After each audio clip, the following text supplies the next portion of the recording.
Lakes that provide great pike fishing don't happen by accident. The right combination of food, habitat, and protection from fishing pressure are critical to producing numbers of quality-sized fish measuring from the mid-30s well into the magical 40-inch range.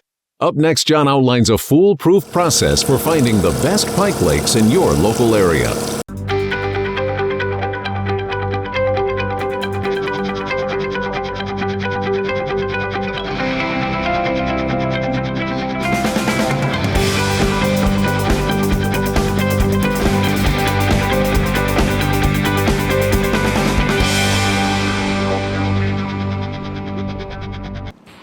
I think crankbaits are one of the best ways to approach pike fishing because pike are such a reactionary feeder.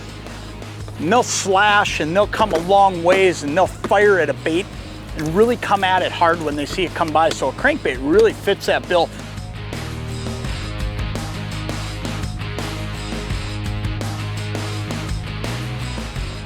Oh, there's one right there. Oh yeah, that feels like a good one too. Let's see if I can slow that boat down just a little bit. Just out off the weed edge. Just where you would expect fish like what you're about to see to be at this time of the year. We're fishing pike today. We're trolling for pike, and it's, man, I'll tell you, when it comes to catching good fish, good pike, trolling is just such an effective method. And it's really pretty simple, and we'll show you a little bit about it today as we go. But oh yeah, that's a real good pike to start our day. Look at that fish right there. He's on that back hook though. Let's make sure we get him. Oh boy, I'm gonna have to put this thing in neutral.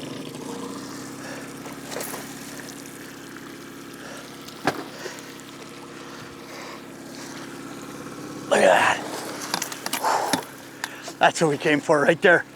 You know what? He got the hook out of him just as I netted him. Let's get this guy in here and let me show him to you.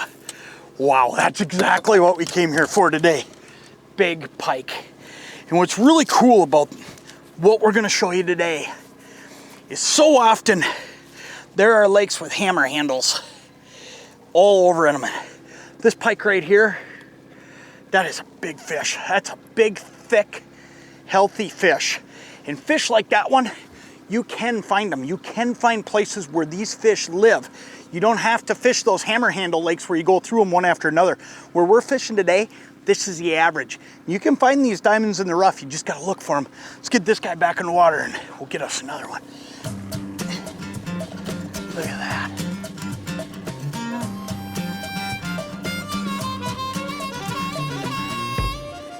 This time of the year, all I'm doing is I'm working this weed line. Now today, I'm trying to work it a little bit out. I'm actually slid out into about 14 feet instead of working up in the 10 because it's starting to get kind of thick in there. We're into that early summer period now where it's getting just thick enough in there that it's hard to run a lure. So what I'm doing is I'm just finding that weed line and I'm working that. Now as this summer period wears on and this water warms up, these pike in this little lake here, they're gonna slide out because there's some deeper water right here. So all I'm doing though is I'm finding that weed line, I'm working that, and that's the first place I start every day that I go fishing for pike because pike love working that weed line. They can ambush bait, they can sit in those weeds, they can get shade, and then when the water's finally hot enough, they'll just slip out here, and that's when you'll find them out a little bit deeper. So if you follow that progression, you can pretty well get on fish in most lakes. And then when we get into that late August or mid-August when the water's at its hottest, just make sure you're out there in the middle, and what you're gonna find out, or in that deep water, what you're gonna find out is that you're gonna be on fish. There's one right there. I just juiced it up a little bit. Speed can make such a huge difference pike fishing. And walleye fishing, I'm usually cruising at 2 miles an hour and then I'll make some adjustments from there. But pike fishing, I'm going a little bit harder most of the time. And I'll tell you why. These fish are just so much more aggressive and they'll come flying out and hit a bait. This one here feels like a pretty good one. Yeah, he is. Look at that one. Now that one's actually on the back hook. So one of the things that I'm gonna do here, let's see if we can get this guy in. I'm gonna have to go to neutral with this boat. He's big enough fish, I can't just pull him. Look at that, I can't just pull him the way you can a smaller fish. So let's see if we can get him like that, look at that. Got him. But when that fish is hooked on that back hook like that, I make one really quick adjustment. We'll make it as soon as we get going here again. I'm gonna speed up. And most people think right away that the key to getting them up on that front hook and keeping them hooked up all the time is to go to a slower speed, but I actually go the exact opposite there. What I'm gonna do, that's a great pike right there. But what I'm gonna do is I'm gonna speed up. Let me tell you why.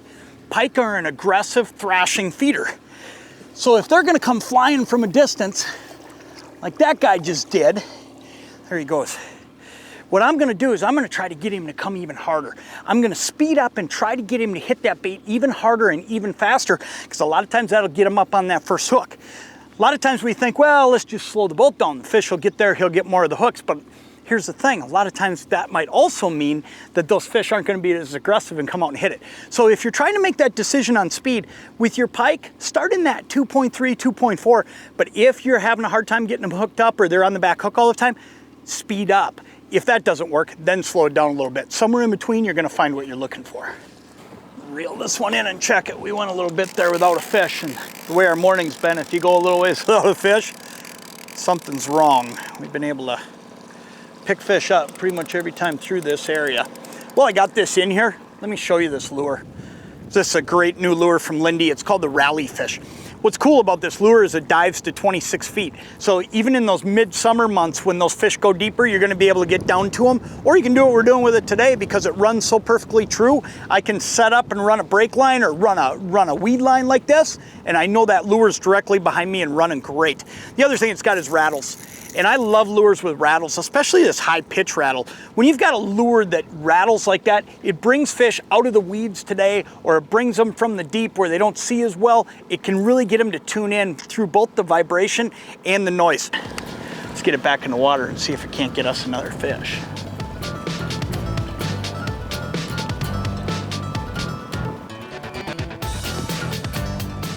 Oh, there's one right there.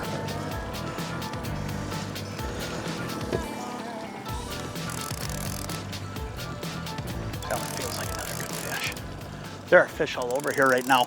I'm actually able to see them every now and then swirling.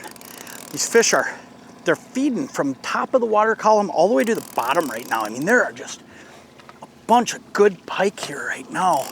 And you can tell they're just eating. I mean, they're all over and they're just eating. Look at that one. That's a great way to wrap up the day right there. Look at that fish.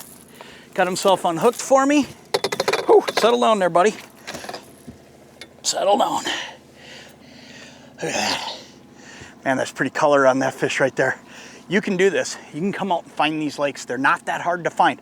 Look for slots. Look for lakes with pike populations that have deep, clear water. Really easy to do, too. Go to the Minnesota DNR website and use Lake Finder. You can go to Lake Finder and it'll tell you all the special regs and everything you need to know about all these lakes so that you can find these lakes really easy. Get out and enjoy some of this. It's a great time, and pike are a ball to catch.